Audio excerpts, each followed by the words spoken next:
রাজনৈতিক দলগুলো যেভাবে আমার হাসনাত ভাই বলে গেছে এত পাইনলেস বনলেস হয়েছে ক্ষমতার জন্য, ফকির মিসকিন বস্তির ছেলেমেয়েরা আজকে বড় বড় রাজনৈতিক দলের নেতা হয়েছে।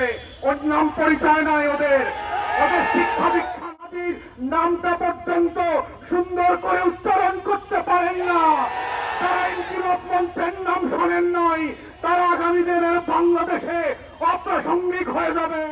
ভুলুণ্ঠিত হয়েছে রাজনৈতিক দলগুলো যেভাবে আমার হাসনাত ভাই বলে গেছে এত পাইনলেস বনলেস হয়েছে ক্ষমতার জন্য, ফকির মিসকিন বস্তির ছেলেমেয়েরা আজকে বড় বড় রাজনৈতিক দলের নেতা হয়েছে। ওর নাম পরিচয় নাই, ওদের ওদের শিক্ষা দীক্ষা নাই। যারা শত্রু চেনে না, যারা আজাদির লড়াই বোঝে না, যারা হাজার বছরের ইতিহাসের স্বাধীনতা সার্বভৌমত্ব বোঝে না, ওই সকল ক্লাউন কোলামরা আজকে বাংলাদেশের রাজনৈতিক দলের নেতা।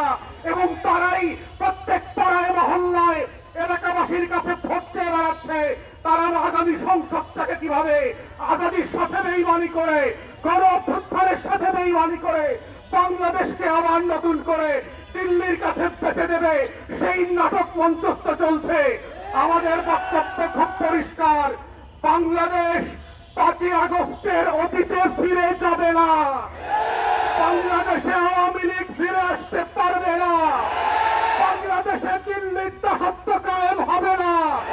বাংলাদেশে কত সাংবাদিক সুশীলরা এদেশের আজাদির লড়াইকে দিল্লির কাছে পেতে দিতে পারবে না। এই বক্তব্য খুব পরিষ্কার।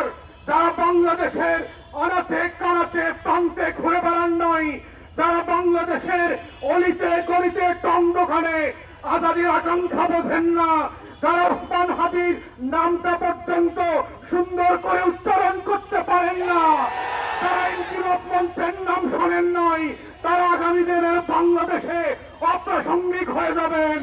এবং এটাই হচ্ছে আগামী দিনের রাজনীতির মূল তত্ত্ব কথা। এটাই হচ্ছে আজাদির বাংলাদেশ, এটাই হচ্ছে বাংলাদেশ 2। এবং সেই বাংলাদেশ 2 লড়াইতে একটা দুইটা বুলেট না, লক্ষ বুলেট দিয়েও এই আজাদির লড়াই বন্ধ করা যাবে না।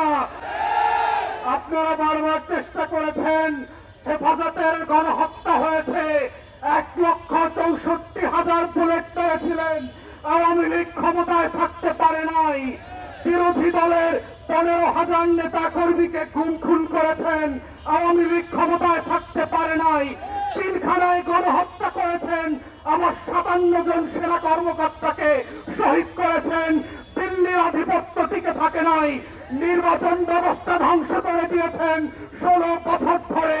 গোলাম গণমাধ্যম দিয়ে বাংলাদেশের আজাদির বিপক্ষে প্রত্যেক দিন তথ্য সন্ত্রাস করেছেন। আওয়ামী লীগ ক্ষমতায় থাকতে পারে নাই। পরিষ্কার বক্তব্য, বাংলাদেশের মাটির রং বোঝেন নাই, আজাদির রং চেনেন নাই। ওটা আওয়ামী লীগের পতাকার রং না, ওটা লাল সবুজের রং। ওটার জন্য লক্ষ লক্ষ মানুষ জীবন দেওয়ার জন্য যেমন প্রস্তুত আছে, আগামী দিনেও থাকবে। অতএব শত্রুরা সাবধান, লক্ষ বলে প্রস্তুত রাখতে পারেন।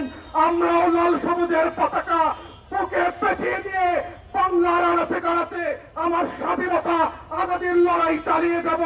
শহীদ ওসমানদেরকে নতুন করে পাড়ায় মহল্লায় আবার পরিচিত করানো হবে এবং সেভাবেই প্রজন্ম থেকে প্রজন্ম ইনকিলাব জিন্দাবাদ হয়ে থাকবে।